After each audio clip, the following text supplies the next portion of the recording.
प्रदेश में होने वाले महापौर, विधायक और सांसद के चुनाव के लिए प्रत्याशियों के द्वारा पैसा खर्च करने की सीमा तय की गई है, लेकिन नगरीय निकायों में पार्षदों के लिए चुनाव की रकम खर्च करने के लिए कोई भी सीमा का निर्धारण नहीं किया था। पार्षद पद के लिए प्रत्याशियों के द्वारा खर्च की जाने वाली राशि के निर्धारण के लिए नागरिक उपभोक्ता मार्गदर्शन मंच के द्वारा साल 2019 में एक जनहित याचिका हाईकोर्ट में दायर की गई थी, जिसकी सुनवाई के दौरान राज्य निर्वाचन आयोग ने खर्च की सीमा तय करने संबंधी सुझाव राज्य शासन को दिए थे। हाईकोर्ट ने राज्य शासन की इन सुझावों को लागू करने के निर्देश के बाद याचिका का निराकरण कर दिया था, लेकिन राज्य शासन ने इन सुझावों को लागू नहीं किया। इस पर नागरिक उपभोक्ता मार्गदर्शन मंच के द्वारा हाईकोर्ट में एक अवमानना याचिका दायर की गई।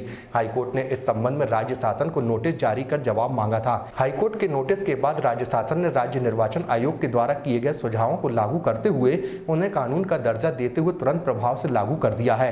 अब नगरीय निकायों के चुनाव में पार्षद मनमाने ढंग से पैसा खर्च नहीं कर सकेंगे।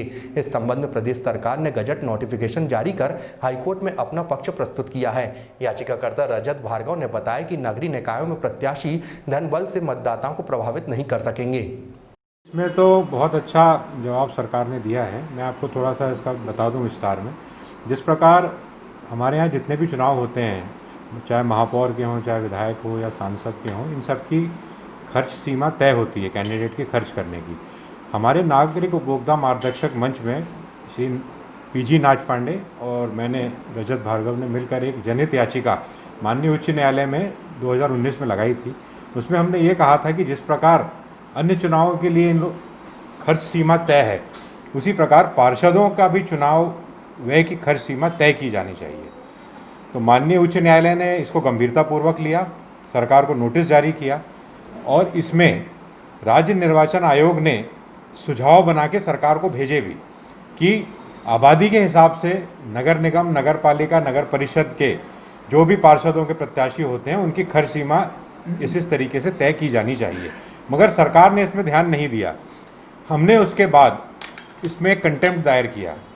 उस कंटेम्प्ट दायर करने के बाद अब नतीजा ये निकला है कि राज्य सरकार ने माननीय उच्च न्यायालय के सामने एक पूरा इसको स्वीकार किया है। जो भी राज्य निर्वाचन आयोग ने रिकमेंडेशन किए थे उसको मान्य करते हुए पार्षदों की खर्च सीमा तय करने का नियम भी बना दिया है।